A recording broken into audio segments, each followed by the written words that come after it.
$95,000. That's what leaves your account the morning you buy the house. You're 30. The keys are on a bare kitchen counter. The rooms still echo. The walls are aggressively beige. And your bank account looks like it needs a minute. Across town, another version of you renews the lease and invests the money instead. One version owns a home. The other may never own one. At 65, who has more? You probably think the answer comes down to houses versus stocks. It doesn't. Not entirely. The bigger question is what each choice costs where you live and what you do with the difference. To keep this fair, both versions of you earn the same income, keep the same emergency fund, live in comparable homes, and make the same regular retirement contributions. Only the housing choice changes. Your Austin-style house costs $475,000. A 20% down payment is $95,000. Then come the closing costs. The Consumer Financial Protection Bureau says buyers should expect roughly 2 to 5% of the purchase price, on top of the down payment. For this illustration, you use 3%. That is another $14,250. So before the first mortgage payment, you have committed $109,250. Your mortgage begins at $380,000. When this model was built, Freddie Mac's average 30-year fixed rate was about 6.55%.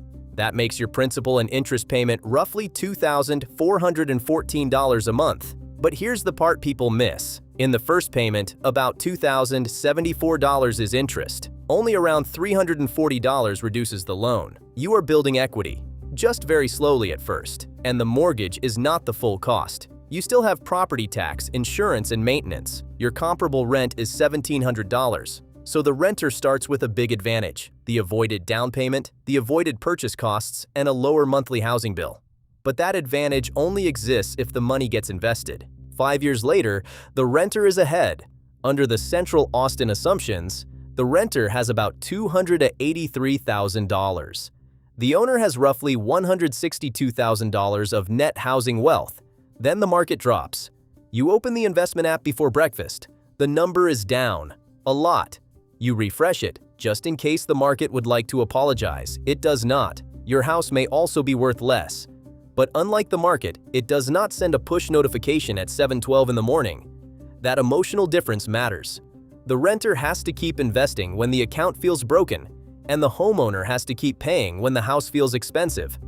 Now, you repeat the exact same decision in a cheaper market. The home costs $250,000. Comparable rent is $1,550. This time, the monthly gap is much smaller.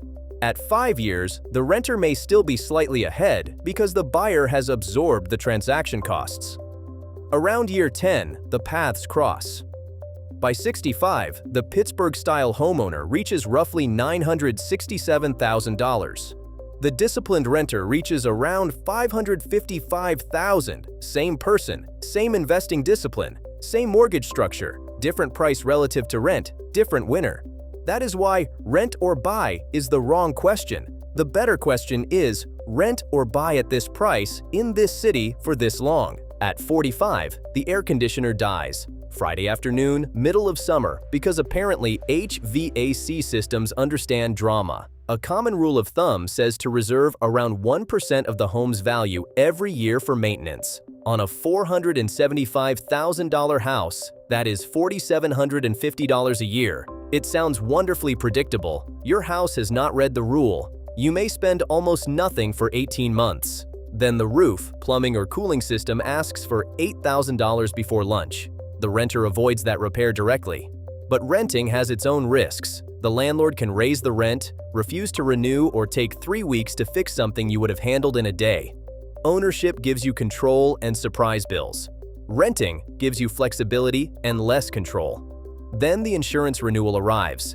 The Federal Reserve found that 6% of homeowners went without homeowners insurance in 2025, mostly because of cost. Among insured homeowners, 1 in 5 wanted more coverage but could not afford it. So insurance is not a tiny line at the bottom of the spreadsheet anymore. In some markets, it is the spreadsheet. At 50, you enter the mortgage interest into your tax software. You wait for the refund to jump. It barely moves. For a married couple filing jointly, the standard deduction is $32,200. $200 in 2026. So, your eligible mortgage interest, property taxes, and other itemized deductions have to clear that hurdle before itemizing creates an additional benefit. And one detail has changed recently. The old $10,000 SALT cap is no longer the general limit.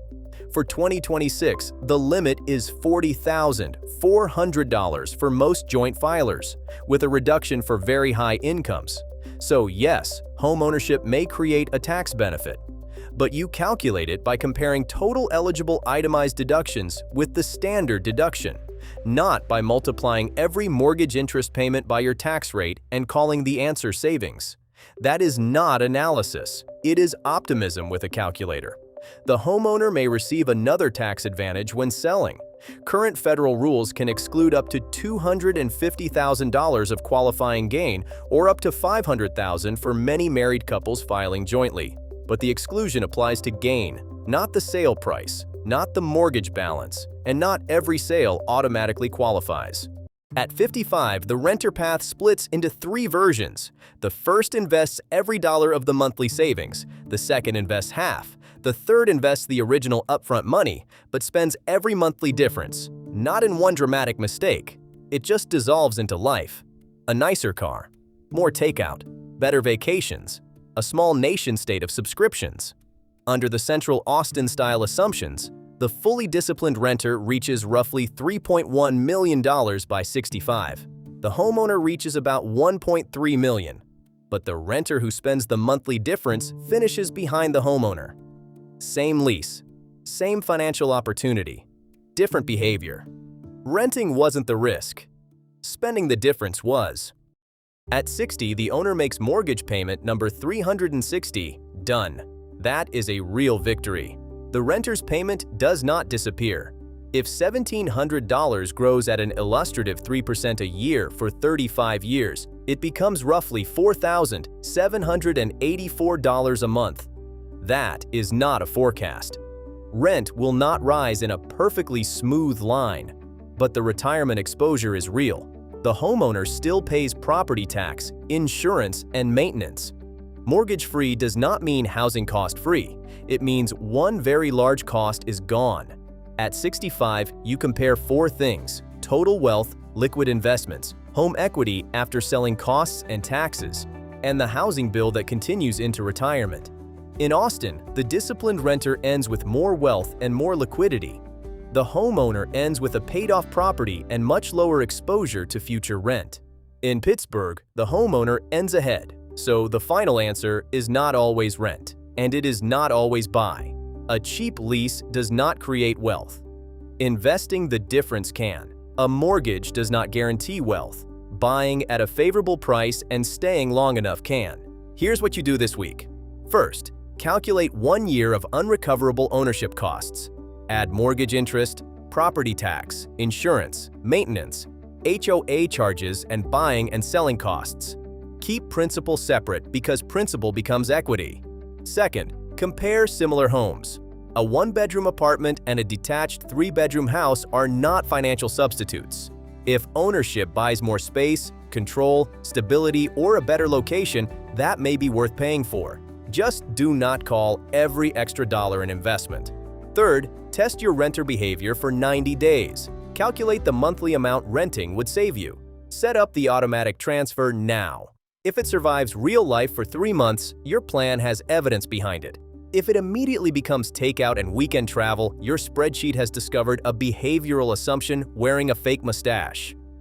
You never bought the house. In Austin, the disciplined portfolio made you richer.